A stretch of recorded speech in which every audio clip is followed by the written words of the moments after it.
అధికారంలోకి వచ్చాయి. ముఖ్యంగా చేనేత రంగాన్ని గత ప్రభుత్వంలో ఏదో ఒక్క పేరుతో ఒక్క స్కీమ్ ఇచ్చినట్టుగా ఇచ్చి, అది కూడా నెల నెలా ఇచ్చేది కలిపి ఒకటే సంవత్సరం ఇచ్చి సర్వనాశనం చేశారు.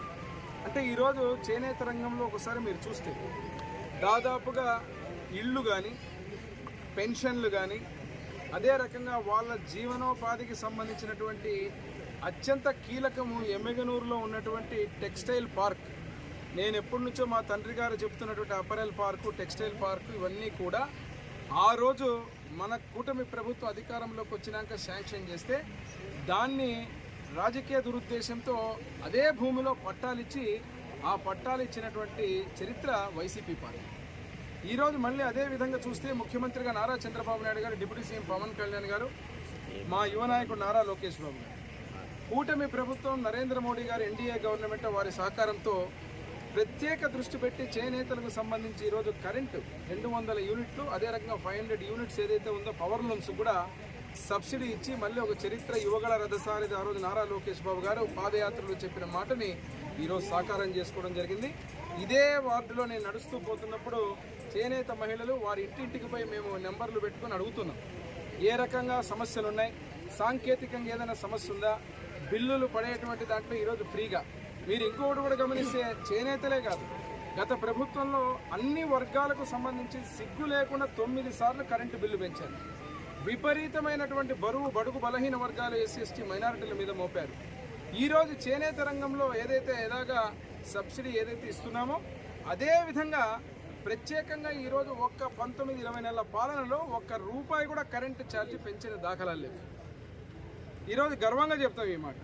కానీ దురదృష్టం ఏమంటే వైసీపీ పార్టీ ఒక అజెండా ఎట్లా ఉంటుందంటే బొమ్మిని తిమ్మి చేసినట్టు, తిమ్మిని బొమ్మి చేసినట్టు విష ప్రచారం చేయడంలో వీళ్ళు విపరీతంగా నైపుణ్యం పొందినారని చెప్పడానికి నాకు ఎటువంటి అతిశయోక్తి కాదు.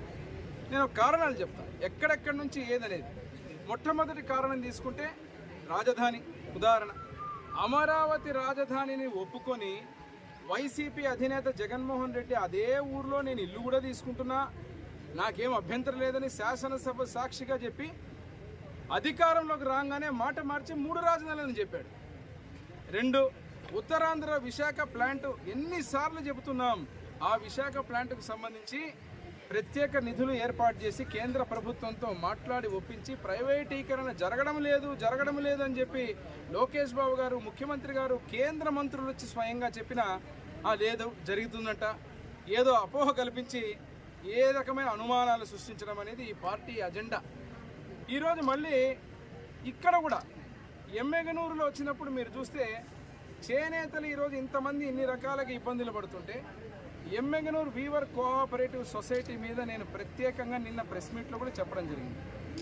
ఏ చేనేత కళాకారులు అయితే ఉన్నారో 1000 మంది ఉన్నటువంటి ఆ సొసైటీని 200 కుదిచ్చారు. నిన్న మీరే సాక్ష్యం.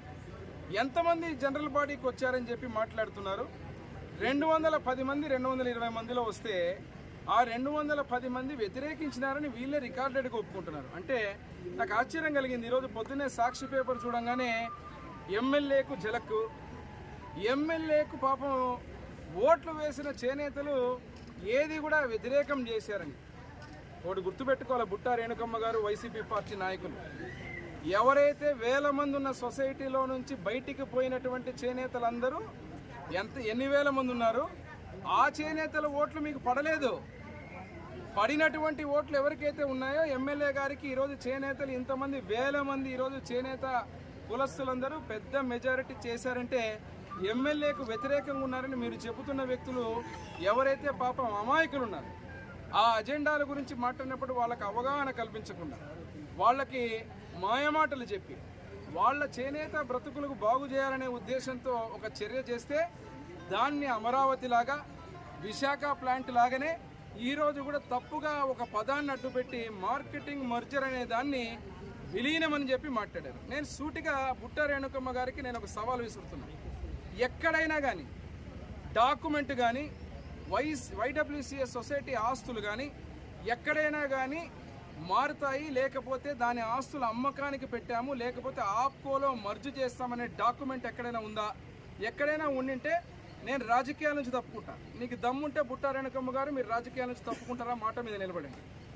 YWCSకు సంబంధించినటువంటి చేనేతలకు సంబంధించినటువంటి విషయం ఈరోజు మేము చేనేత బతుకుల మీద కన్ను పెట్టాము. వాళ్ళు బాగుండాలని. చేనేత ఆస్తుల మీద మేము కన్ను పెట్టలే. ఎవరు ఆస్తుల మీద కన్ను పెట్టారు, మధ్యవర్తులుగా ఆ చేనేత కుటుంబాలని అడ్డం పెట్టుకొని ఎవరు బాగుపడుతున్నారు నేను చెప్పాల్సిన అవసరం లేదు. చరిత్ర చెప్పిన నిజం. నిన్న ఎక్కడో చూసే ఈరోజు వీడియోలో ఒకరు మాట్లాడుతున్నారు, మీరు ఎందుకు మాట్లాడుతున్నారు మా కుటుంబం జోలికి అని. ఎవరు మాట్లాడారు? మీ కుటుంబాల జోలికి ఇంకోరు జోలికి ఎందుకు మాట్లాడారు? పద్మశ్రీ మాచాని సోమప్ప గారి గురించి మీరు నాగేశ్వరరెడ్డి పేరు తీసి బ్రాండ్ ఇమేజ్ని నాశనం చేస్తున్నారు. ఎమ్మెగనూరు బ్రాండ్ ఇమేజ్ అని. ఈరోజు సొసైటీలో వేల మంది ఉన్నటువంటి చేనేత కళాకారుని 200 వరకు తెచ్చిన స్థితి ఎవరు చేసిన పని? నాగేశ్వరరెడ్డి చేశాడా? మరి ఆ రోజు ఇన్ని వందల మంది బయటికి పోయినప్పుడు ఏదైతే మీరు మాట్లాడుతున్నారో చేనేతలందరూ ఎమ్మెల్యేకి వ్యతిరేకమైపోయినంత. ఆ చేనేతలు ఎవరైతే మీరు బయటికి వెళ్ళిపోయి వాళ్ళ కుటుంబాల మీద ఇబ్బందులు పడేటువంటి పరిస్థితుల్లో సొసైటీ నుంచి తరలిస్తే ఆ కుటుంబాన్ని కనీసం పలకరించిన దాఖలాలు ఏ ఒక్కరోజు చేయలేదు. రెండోది మాట్లాడుతూ చెప్తున్నారు మేము భోజనాలు పెట్టాము. నేనన్నది ఒకరోజు ఒక పూట కడుపు నింపడం కాదు, 360 రోజులు వాళ్ళ కడుపు నింపాలా. కడుపు నింపేదానికి ఒక్కరోజు బిర్యానీ పెట్టి వాళ్ళకు మోసం చేయడం కాదు. ఈరోజు చేనేతలకు మంచి చేయాలనే ఉద్దేశంతో ఒక నిర్ణయాన్ని చేస్తే దాన్ని అమరావతి లాగానే వక్రీకరించి మాట్లాడుతాను. నేను ఇంకోటి కూడా చెప్తున్నా, పాపం ఆ చేనేతలు 210 మంది కూడా వారు ఎవరైతే సంతకం పెట్టారో సంతోషం, సంతకం పెట్టి వాళ్ళ ఆమోదంతో రేపు మళ్ళీ రానున్న రోజుల్లో ఇన్ని రోజులు YWCS సొసైటీ అంటే పెద్దలు మాచాని సోమప్ప గారి యొక్క వారసులుగా ఎవరైతే ఉన్నారో వారందరూ జాగ్రత్తగా చేస్తున్నారని ఏ రోజు రాజకీయ అంశాలు రాజకీయ పరంగా ఎప్పుడూ మాట్లాడలేదు నేను. ఈరోజు వైఎస్ఆర్ పార్టీ వచ్చి అక్కడ కూర్చొని రాజకీయాలు చేస్తే ఎమ్మెగనూరు ఎమ్మెల్యేగా ఖచ్చితంగా YWCS సొసైటీకి సంబంధించినటువంటి అన్ని విషయాల్లో చూడాల్సిన బాధ్యత నా మీద ఉంది. ఈరోజు చేనేత కళాకారులు ఎవరైతే మీరు చెబుతున్నారో 210 మంది వ్యతిరేకించారని చెప్పి వారిని కూడా ఒప్పించి వారిని కూడా మంచి చేసి వారికి కూడా మంచి జరిగిన తర్వాతనే ఏ కార్యక్రమాన్ని చేసే విధంగా ముందుకు పోతాం తప్ప ఎవరి కోసమో ఎవరి ఇబ్బంది కోసమో మీకోసమో ఇంకోరి కోసమో మాట్లాడాల్సిన అవసరం లేదు. నేను మళ్ళీ అడుగుతున్నా, ఏదైతే RRR స్కీమ్ కింద ఆ రోజు ఏదైతే మీరు మాట్లాడారో చేనేత కళాకారుల గురించి మాట్లాడి చేనేత కళాకారులకు స్థలాల కోసం డైవర్ట్ చేసిన ఫండ్లో నేను సొసైటీకి వస్తే చేనేత మగ్గం మీద ఉన్న ప్రతి ఒక్కరు నన్ను సొసైటీలో అడిగింది మాకు స్థలాలు ఇప్పించండి, మా స్థలాలతో పాటు పట్టాలు ఇప్పించండి. మరి స్థలాలు పట్టాలని మోసం చేసినటువంటి రోజున బుట్టా రేణుకమ్మ గారు ఎక్కడున్నారు? మీరు చేనేతలకు సంబంధించిన మాట్లాడేటువంటి మీరు ఈరోజు చేనేత కులాన్నో చేనేత వర్గానికో మీరు ప్రతినిధి అన్నట్టుగా చేనేతలకు సంబంధించినటువంటి మీరు ఒక చేనేత రంగానికే సంబంధం అంటే ఎమ్మెల్యేగా నేను అందరి వాడిని, నాకు చేనేతలు గుండెకాయలే. అదే రకంగా ప్రతి వర్గముతో సంబంధం ఉన్న వ్యక్తిగా ఈరోజు ముఖ్యంగా చేనేత కళాకారులకు అత్యంత దగ్గరగా ఉన్నటువంటి కుటుంబం మా తండ్రి గారు బివి మోహన్ రెడ్డి గారు మేము. అందుకే మొన్న జరిగిన ఎన్నికల్లో కూడా ప్రత్యేకంగా ఎన్ని రకాల కుల రాజకీయాలు కానీ ఏ రకమైన వ్యవస్థ చేసినా కూడా ప్రజలందరూ విశ్వసించి నాకు ఓటు వేశారు, ఎమ్మెల్యేగా గెలిపించారు. ఈరోజు మీరు మాట్లాడుతున్న విష ప్రచారం మార్కెట్ మర్జర్ని తీసుకొని వచ్చి YWCS ఆస్తులు YWCSని కలుపుతాము అని చెప్పి మాట్లాడుతున్నటువంటి తప్పుడు ప్రచారం తప్పు, అసలు కానే కాదు. ఇంకో గమ్మత్తు మీరు గమనించండి, నిన్న జరిగింది కూడా ఏంటి, ఇది ప్రపోజల్ మాత్రం.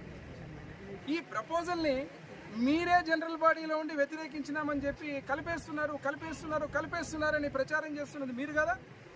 అసలు కలవడము మర్జరు అనే పదమే లేదు, అది మార్కెటింగ్ మర్జర్ అని చెప్పినా కూడా. కానీ ఏ రకంగా 210 మంది 220 మంది చేనేతలు కూడా మంచి చేయాలో మీరు ఈరోజు సొసైటీలకు ఏ రోజు రాజకీయాలకు సంబంధం కానటువంటి సొసైటీలు ఈరోజు రాజకీయాన్ని మీరే ప్రవేశపెట్టారు. కాబట్టి ఖచ్చితంగా సొసైటీ బాగు చేసి ఆ 220 కుటుంబాలు కానీ ఎంతమంది చేనేతలు అంతమందికి మేలు జరిగి మళ్ళీ వాళ్ళ చేతనే ఇదే కరెక్టు ఇదే మంచి జరిగేది మాకు అని తెలిపే విధంగా రేపు ముందుకు పోతాం. దానికి తగ్గట్టు చేస్తాం తప్ప మధ్యవర్తులు బాగుపడడానికి ఎవరైతే చేనేతలకు మధ్యలో ఉన్నటువంటి ఒక వారధిని సొసైటీని అడ్డం పెట్టుకొని బాగుపడేది చేనేతల బిడ్డలు చేనేత కుటుంబాలు బాగుపడాలి, పెద్దల కుటుంబాలు బాగుపడడానికి కాదు. ఈరోజు ఇక్కడ ఉన్నటువంటి మీరు ప్రత్యేకంగా ఏం మాట్లాడుతున్నారు? నిన్నటి నుంచి నేను చూసాను. నిన్న కూడా ఒక వీడియోలో ఏదో మాట్లాడుతూ ఒక వ్యక్తి మాట్లాడుతున్నారు, నేనేదో పోటీకి వచ్చాను. పోటీకి వస్తే ఎవరైనా రావచ్చు. రాజకీయాల్లో ఎవరికైనా కానీ రాజకీయ పార్టీలో నిలబడాల్సిన హక్కు ఉంటుంది, అడగాల్సిన హక్కు ఉంటుంది. తెలుగుదేశం పార్టీ అభ్యర్థిగా మీరు అడగొచ్చు, ఎవరైనా అడగొచ్చు, ఇంకా రేపు భవిష్యత్తులో ఇంకెవరైనా అడగొచ్చు. ప్రజలని ఓటు ద్వారా, అదే రకంగా ఫోన్ ద్వారా ప్రతి ఒక్కరిని కనుక్కొని జయనాగేశ్వరుడు అనే వ్యక్తి కరెక్ట్ అని చెప్పి, మీరు కరెక్ట్ కాదనే, మిమ్మల్ని కాదని మాకు ఇచ్చింది. మరి ఈరోజు మీరు వచ్చి ఏదో రాజకీయాల కోసం కక్ష కట్టినని మాట్లాడడం చాలా తప్పు. మీ తండ్రి గారు, మా తండ్రి గారు, పద్మశ్రీ మాచాని సోమప్ప గారి కుటుంబంతో ఏ రోజు కూడా ఇటువంటి తప్పుడు మాటలు కానీ తప్పుడు వ్యవహారాలు జరగలేదు. నేను మళ్ళీ చెప్తున్నా, వైడబ్ల్యూసీ సొసైటీ గురించి ఏ రోజు కూడా నేను ఎమ్మెల్యేగా నేను వచ్చి అక్కడ దానికి సంబంధించిన సొసైటీలో కాలు పెట్టి నేను అసలు ఏమాత్రం మాట్లాడలేదు. కానీ ఈరోజు మీరు వైఎస్ఆర్ పార్టీని తీసుకొని వచ్చి రాజకీయం చేస్తున్నారు. రాజకీయం చేసి ఆస్తుల విషయం మీరు మాట్లాడినప్పుడు, నేను ప్రతిపక్ష హోదాలో ఉన్నప్పుడు వైడబ్ల్యూసీఏ గ్రౌండ్ కొట్టేయాలని చూసిన వ్యక్తుల దగ్గర నుంచి ఆ రోజు స్టేకి వెళ్ళి మాట్లాడింది, స్టేకి వెళ్ళి ఆపింది ఎవరు? మరి స్టేకు ఆస్తులకు సంబంధించి మాట్లాడితే ఈరోజు మాట్లాడుతున్నారు. అందుకే నేను ఓపెన్గా తప్పుడు ప్రచారం, పాపం చేనేత కళాకారులు ఎవరైతే ఉన్నారో వాళ్ళందరూ కూడా ఎంత అమాయకంగా నిన్న 210 మంది అజెండాలో సంతకం పెట్టి మాకు ఏం అవసరం లేదు, మాకు అవసరం లేదు, అసలు వాళ్ళకి ఏమనేది కూడా తెలియదు, ఏం జరుగుతుంది ఏమనేది కూడా తెలియకుండా చేసినటువంటి పరిస్థితి. సంతోషం, నేను అయినా దాన్ని కూడా నేను పాజిటివ్ తీసుకుంటా. ఎందుకంటే 200 మంది ఈరోజు అజెండాలో ఉన్నారంటే ఆ 200 మందినే మీరు మిగిల్చారు ఆ సొసైటీలో. మిగిలిన 1000 మంది ఎవరైతే వ్యతిరేకంగా ఉన్న వాళ్ళందరినీ పంపించేశారు బయటికి.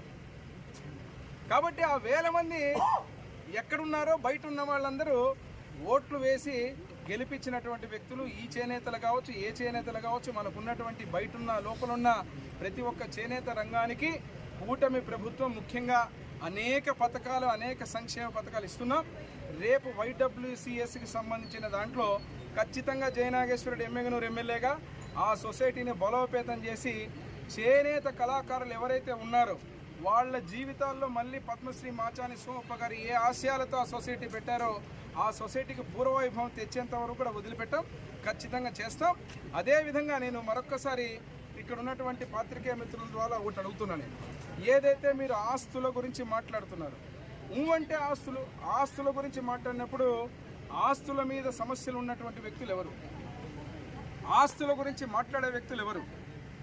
ఏ రకంగా మీరు ఆస్తుల విషయాల్లో ఏ రకంగా ఇబ్బందులు పడ్డారు? రాష్ట్ర ప్రజానీకం మొత్తం చూశారు. మీ నాయకుడు మిమ్మల్ని పట్టుకొని చాలా పేదరాలన్నారు. పేదరాలన్న రోజే బయట ఏ రకంగా జరిగిందో ఎలక్షన్స్ ముందు మీకు తెలిసి ఏ రకంగా 100 కోట్లు, ఆ 100 కోట్లు మాకు లేవు, ఆ 100 కోట్ల ఆస్తులు మాకు సంబంధం కాదు. ఈరోజు కేవలము చేనేత సీటు కోసము, చేనేత కళాకారుని రాజకీయాల కోసము మీరు చేయడం అనేది మాత్రం చాలా తప్పు. నాకు ఆశ్చర్యం అనిపించింది. పోగు కలిసిందంట పాపం. ఈరోజు సాక్షి పేపర్లో చెప్పారు. పోగు కలవడం కాదు, పేగుబంధమైనటువంటి తెలుగుదేశం పార్టీతో చేనేతలకు ఉన్న అనుబంధాన్ని మీరు ఎన్ని పోగులు కలిసినా, ఈ దొంగ పోగులన్నీ కలిసినా జరిగేదంటే ఏమీ లేదు. రేపు ఆ చేనేతకు సంబంధించినటువంటి సొసైటీ కళాకారులందరికీ కూడా వాళ్ళ ఆకాంక్ష ఏదైతే ఉందో, నాకు ఏదైతే చెప్పారో వాళ్ళ జీవితాల్లో వాళ్ళకు ఆర్థికంగా బలోపేతం చేస్తాం. అదే రకంగా వాళ్ళకు సంబంధించి